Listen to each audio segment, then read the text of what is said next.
Muy buenas noches, Dios les bendiga a cada uno de ustedes, para algunos muy buenas tardes, para otros muy buenos días, donde quiera que se puedan encontrar, y esta palabra pueda llegar para sus corazones, sus casas, sus hogares, sus trabajos, en el camino, donde puedan ustedes poder ver estas imágenes y poder escuchar lo que la palabra de Dios tiene hoy día para nosotros. Vamos a leer en el libro de San Lucas, capítulo número 11, en el versículo número 4, y dice: perdona nuestros pecados, porque también nosotros perdonamos a todos los que nos deben. Y dice así la palabra del Señor: y no nos metas en tentación, mas líbranos del mal, en el nombre precioso de nuestro Señor Jesús. Vamos a hacer una oración. Para la oración cerramos nuestros ojos y hacemos nuestras manos y decimos: Señor, en esta hora te damos las gracias.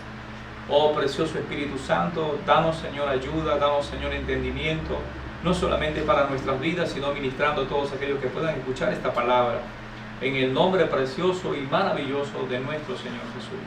A ti te damos la gloria, a ti te damos la honra, el honor y el poder, Señor.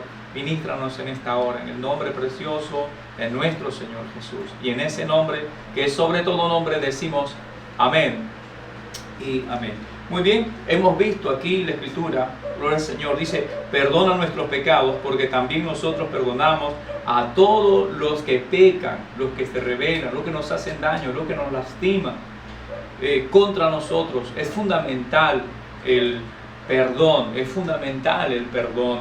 El Señor en la cruz, camino a la cruz, decía: Señor, perdónalos porque no saben lo que hacen. A pesar de que estos hombres lo injuriaban, le acechaban, el Señor no tuvo ninguna palabra de condenación para estas personas que le hacían daño. Es importante el perdón, y de alguna manera había un malhechor que estaba crucificado a su costado y le injuriaba y le pedía que también los salvase o los liberase o hiciera algo milagroso para sacarlo de esa cruz en esa condición. Pero el que estaba a su costado le dice que ni aún en la condenación temían a Dios, y este hombre le dice al Señor: acuérdate de mí cuando vengas en tu reino. Pero el Señor le dice: hoy mismo estarás conmigo en el paraíso.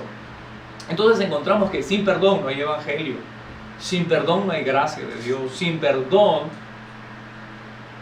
no hay vida. El perdón es fundamental. ¿Por qué? Porque a través del perdón, Dios, el Padre, puede acercar a la generación humana a su presencia. Por eso que el Señor Jesús fue la propiciación por el pecado, fue el cordero inmolado por el pecado. El hombre tiene una sentencia de muerte sobre su cabeza por causa del pecado. Desde el Génesis hasta el Apocalipsis, nosotros encontramos que Dios demanda la justificación por causa del pecado. El hombre tiene un juicio pendiente, y el único que pudo satisfacer ese juicio fue la sangre carmesí, la sangre del Cordero de Dios derramada en la cruz del Calvario, para lavar, para limpiar, para redimir todo pecado en los hombres que se acercaran a Él en arrepentimiento.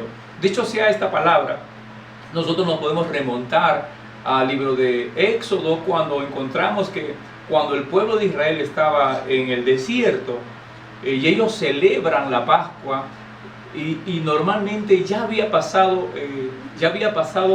el momento donde estaban por salir, pero faltaba el último paso, la última plaga, donde todos los primogénitos de los egipcios iban a ser muertos. Para esto el Señor, el Padre, el Eterno, el gran Yo Soy, habló a estos hombres a través de Moisés y le decía que cuando ellos empezaran a preparar la Pascua, la sangre del cordero tenían que echarle en los dinteles de sus puertas, para que cuando el ángel de la muerte pasara por alto. La palabra Pascua, Pesaj, significa pasar por alto, quiere decir saltar.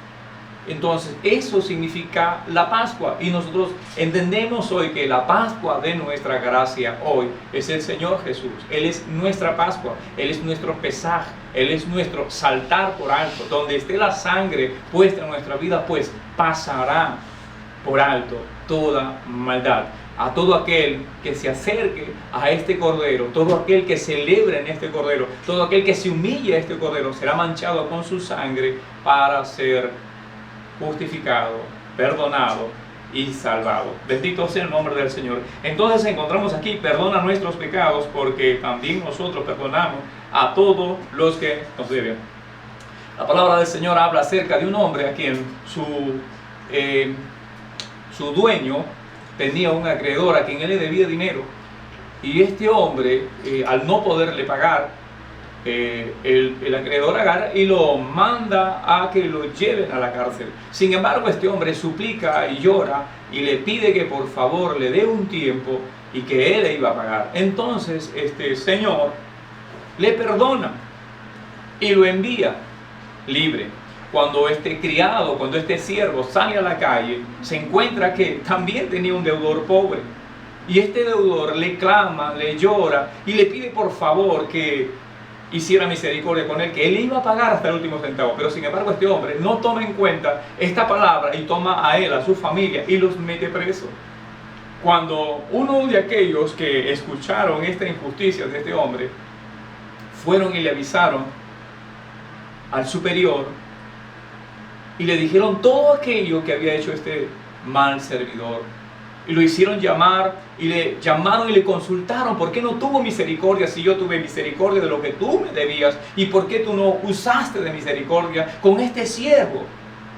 Sin embargo, por cuando tú no usaste misericordia, pues yo te pongo en la cárcel hasta que pagues ese último cuadrante. Y así fue.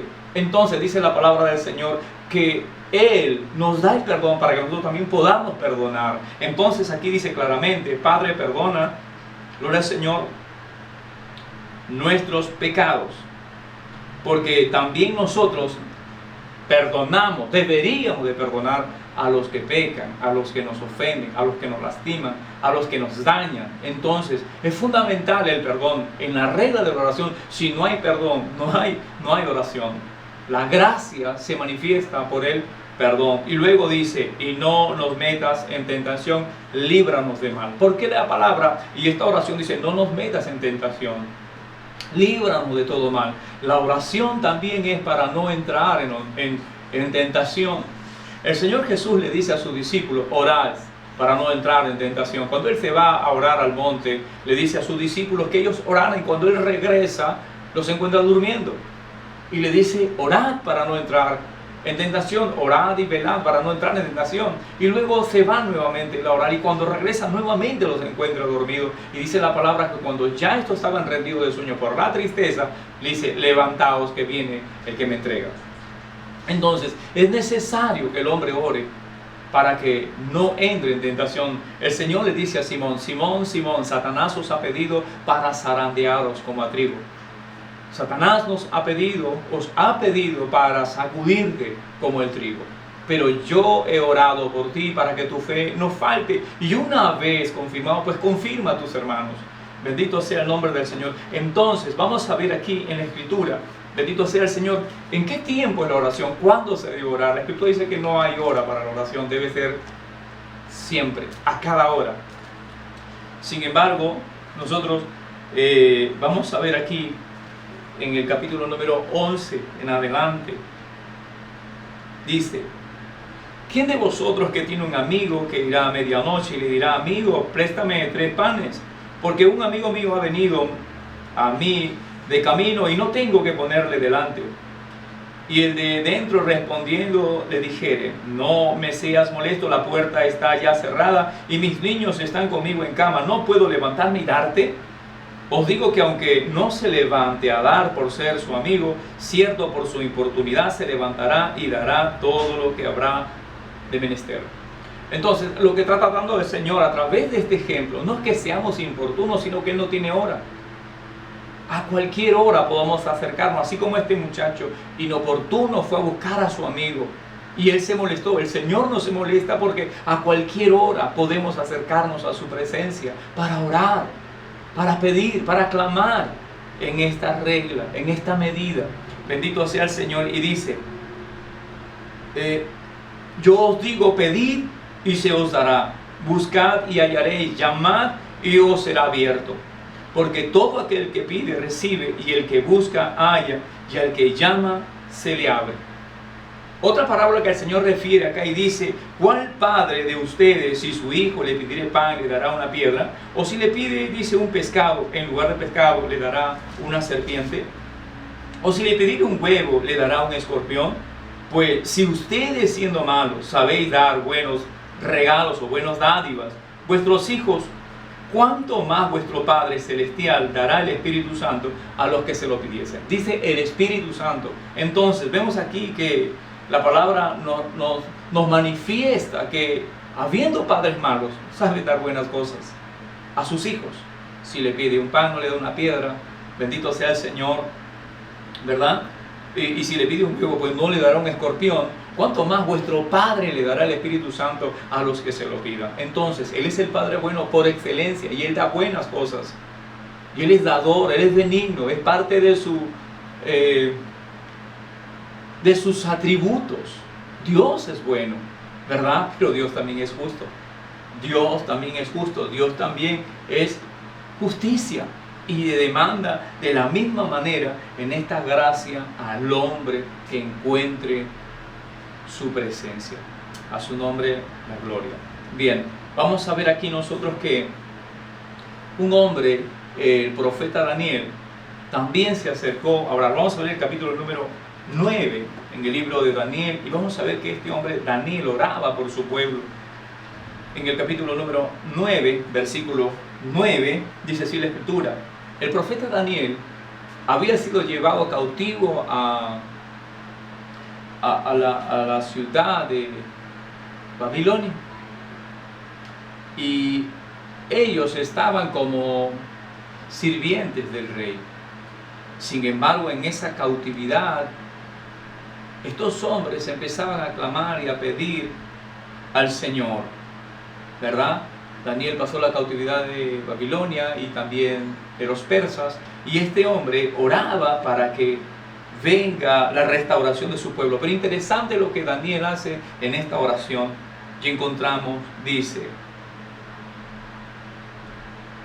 hemos pecado, hemos cometido iniquidad, hemos hecho impíamente, hemos sido rebeldes, nos hemos apartado de tus mandamientos y de tus ordenanzas. 9:5. No hemos obedecido a tus siervos los profetas, que en tu nombre hablaron a nuestros reyes, a nuestros príncipes, a nuestros padres y a todo el pueblo de la tierra. Tuya es, Señor, la justicia, y nuestra la confusión de rostro. Como en el día de hoy lleva todo hombre de Judá, los moradores de Jerusalén y todo Israel, los de cerca y los de lejos, en todas las tierras a donde los han echado a causa de su rebelión con que se rebelaron contra ti. El hombre se había rebelado contra su Creador. Israel se había rebelado contra su pueblo, y un azote había venido sobre ellos, y habían sido llevados cautivos, habían sido llevados presos a otras naciones, entre Babilonia y la última nación que fue Persia. Oh Señor, gran yo soy, dice: nuestra es la confusión de rostro, de nuestros reyes, de nuestros príncipes, de nuestros padres, porque contra ti pecamos. Esta es una oración nacional. Esta es una oración por una nación. Esta es una oración por un gobierno. Esta es una oración por un pueblo en general. Él estaba orando por su pueblo Israel, que había sido cautivo y había sido llevado como esclavo a todas estas comunidades, en estas naciones. Del Señor nuestro Dios es el tener misericordia y el perdonar, aunque contra Él nos hemos rebelado y no obedecimos a la voz del Señor nuestro Dios, el gran yo soy, para andar en sus leyes que Él puso delante de nosotros por medio de sus siervos los profetas. Todo Israel traspasó tu ley, apartándose para no obedecer tu voz, por lo cual ha caído sobre nosotros la maldición y el juramento que está escrito en la ley de Moisés, siervo de Dios, porque contra Él pecamos. Estos hombres habían entendido que habían caído bajo la ira del Señor. Los profetas habían hablado lo que le iba a pasar a este pueblo acerca de su rebelión. Es importante que el hombre se acerque al trono de la gracia en el nombre precioso del Señor Jesús, a pedir misericordia, a pedir piedad, que perdone sus pecados. Bendito sea el Señor. Quiero que usted me pueda escuchar en el libro de Salmos, capítulo 51, el rey David, hablando de su pecado, se acercó al Señor. Este hombre había adulterado, este hombre había robado una esposa de su siervo. Y dice así la palabra en el Salmo número 51, y dice: ten piedad de mí, oh Dios, conforme a tu misericordia, conforme a la multitud de tus piedades, borra mis rebeliones, lávame más y más de mi maldad y límpiame de mi pecado. Porque yo reconozco mis rebeliones y mi pecado está siempre delante de mí. Contra ti solo he pecado y he hecho lo malo delante de tus ojos, para que seas reconocido justo en tu palabra y tenido por puro en tu juicio. Este hombre se había rebelado contra el Señor. Este hombre había pecado contra la presencia de la gracia del Padre. Y David el rey, como rey, se había acercado a decirle: Señor, ten piedad de mí. ¿Qué cosa había en el hombre? ¿Qué cosa existe dentro de su naturaleza que lo lleva hacia el pecado? Por eso dice aquí la palabra en el libro de Romanos. Quiero llevar el libro de Romanos en el capítulo número 1, versículo número 16 en adelante. Y dice así la palabra del Señor: porque no me avergüenzo, decía San Pablo, del Evangelio, porque es poder de Dios para salvación a todo aquel que cree, al judío primeramente y también al griego. Porque en el Evangelio la justicia